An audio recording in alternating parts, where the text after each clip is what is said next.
Thanks for letting us crash your early morning prep session. We're here at your restaurant.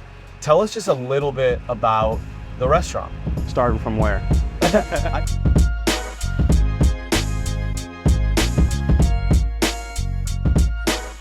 What is Clover Hill now, today? I mean, I consider it a temporary fine dining restaurant.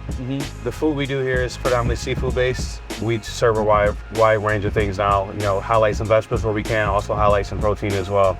But that's pretty much who we are today. It's a tasting menu, right? Yeah. So how do you put a tasting menu together for your restaurant? Like, what's the identity of Clover Hill?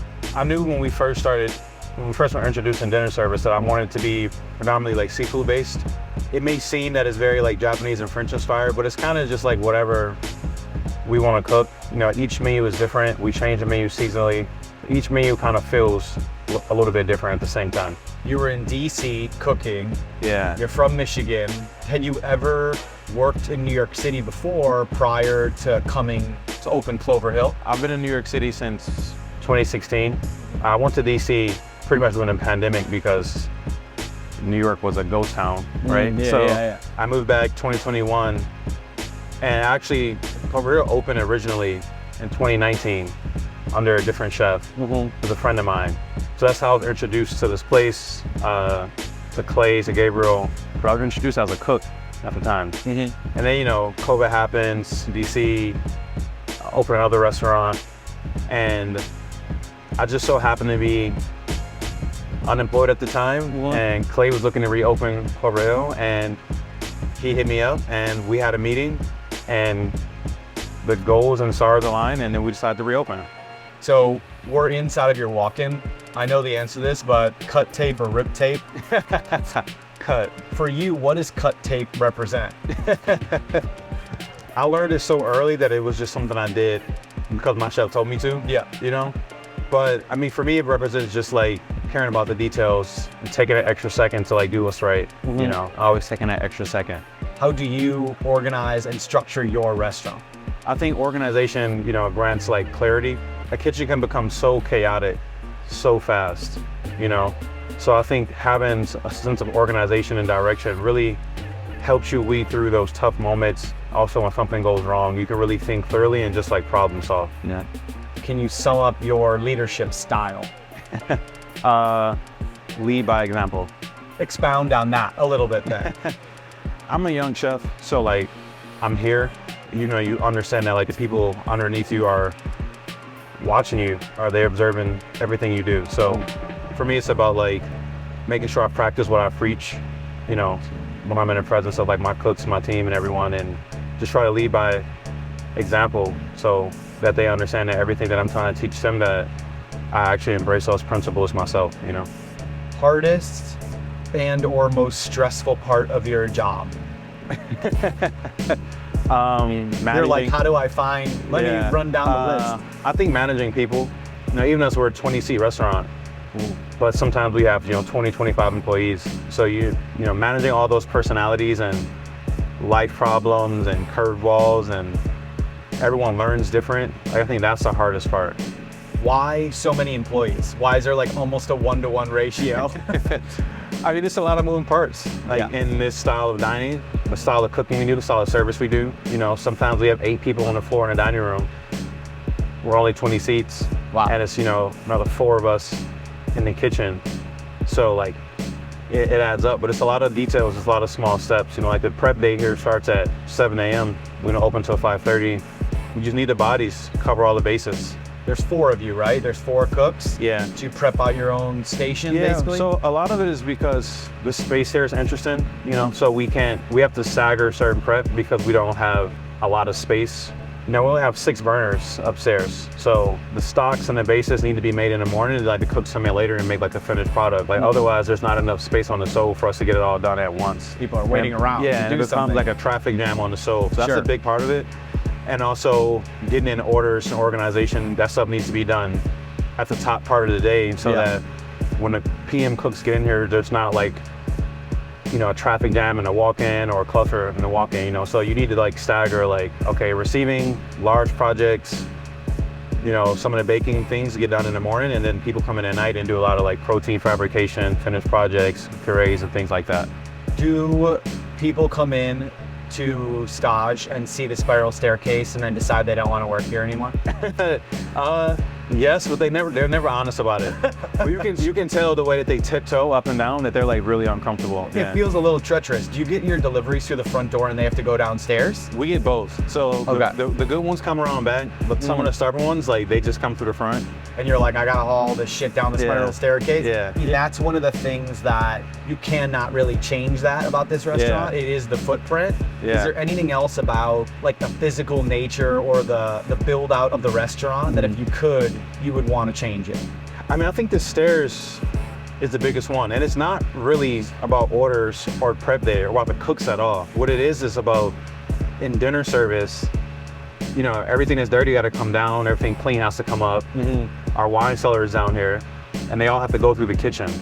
You have like your porter team coming up and down, the wine team coming up and down. We had to really get used to like people just constantly coming in and out the kitchen, all service. Behind, up, down, behind, you know? And I think traffic, you know, and I think that jam zone right there at the stairs. Yeah. So like in dinner service, that was like, okay, this is kind of crazy.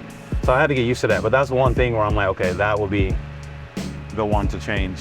Yeah, you like forget one thing and you come all the way back up and you're like, oh, I forgot another cord in the walk-in, and it's just like up and down all night probably. Yeah. What is something about the restaurant or your job here that like you're extremely proud of? I think we get a surprising amount of like younger, inexperienced cooks. Maybe it's because of like the new restaurant or whatever, but like we get a lot of kids who are coming on externships right out of culinary school. I've been very proud to see like how the younger generation like embrace what we're trying to do here. You know, and I feel very proud that we're putting out what I think is a great menu all the time with such inexperienced staff. As I think we have a very young team and we're still able to put out food that we're very proud of. So like, that's my favorite part. That's cool to see someone come in who might have no restaurant experience and they grow as you grow the restaurant. It's not like going to a restaurant where there's 40 cooks and they're like, don't get to see or touch anything, right? Like they're in the mix here from the beginning. Yeah, exactly. And every single employee is involved in food that goes to the guests. You all get here at 7. That's a long day. What's your stimulant of choice that keeps you going? Are you a coffee person? Coffee, way too much coffee. Yeah, I mean, I've cut back a little bit, but it's just like natural to me. Like wake up, water, coffee, coast through the day. You started cooking in Michigan. Where was the first cooking job and who is really important to you in Michigan? Well, my first 2 jobs were actually in like shitty bar and grills, but my first real job was at a place outside the city called Forest. That was my first like job, which shaped what I knew what I wanted to do with my career. You know, that place is where I saw my first cookbooks. I learned what Michelin stars were, James Beard. I learned about the world of fine dining. Like I didn't really know this shit existed.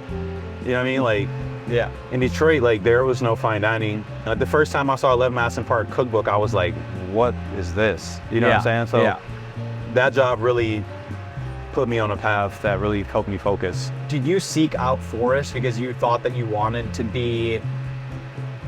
grow as a cook and you thought that would be something new, or like was it just a job and then it became a career? Well, honestly, what it was like I didn't understand fine dining as a concept or the craft, right? But I knew I wanted a different environment, right? Like my first 2 jobs, it was like trying to be fancy, like, you know, some little microgreens, some like swoosh on the plate. And then I thought that was cool because I didn't know any better. But the kitchen environment was like, people weren't serious, like people didn't have their own knives, like people were fucking drinking in their low boys. And I was like, well, a fancier restaurant must have a more controlled environment. Not always the case. Right, so I'll just assume, so I just Googled like best restaurants in Detroit. Forest popped up and I called and I was like, are you guys hiring? And he was like, sure. And he told me to come in for a trail and show up with a chef knife, paring knife, and a peeler. And I didn't have any of the 3, so I had to go buy them.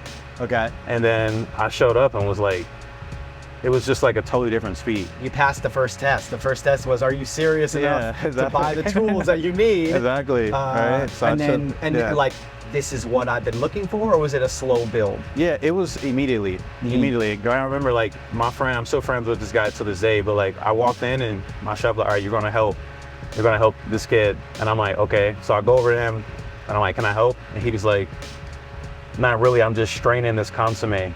And I'm like, what the fuck is consomme? You know? Yeah. So I kind of already immediately knew that, okay, I was at a place that we're doing something that I didn't know. And you know, you could tell like the way they walked, talked, their knives, it was different. Yeah. And the food was way over my head, so I embraced it. What does it feel like to be at like the Michelin Guide Awards And win. The first year is like when we first got it. both? I mean, Was it way different to win and then retain, or did it feel the same? They were light years different. Okay. Light years Tell different. me, what was the difference? Well, like the first time, you're just like happy to be there. You know, you're just like, this is crazy. Especially for me, like 30 years old, chefs I've looked up to are like watching us like be awarded a Michelin star in our first year. Was just like a sign of relief, reassurance, humbling too, but just kind of like, all right, cool, like you belong, like all these years of work are, this moment matters, you know? Yeah. And I think the second year, you know, we weren't as surprised to be there. You know, we felt a little bit more comfortable that we belong, you know, and it feels like, all right, what's next? That's kind of the feeling for me at least, right? Like, Yeah.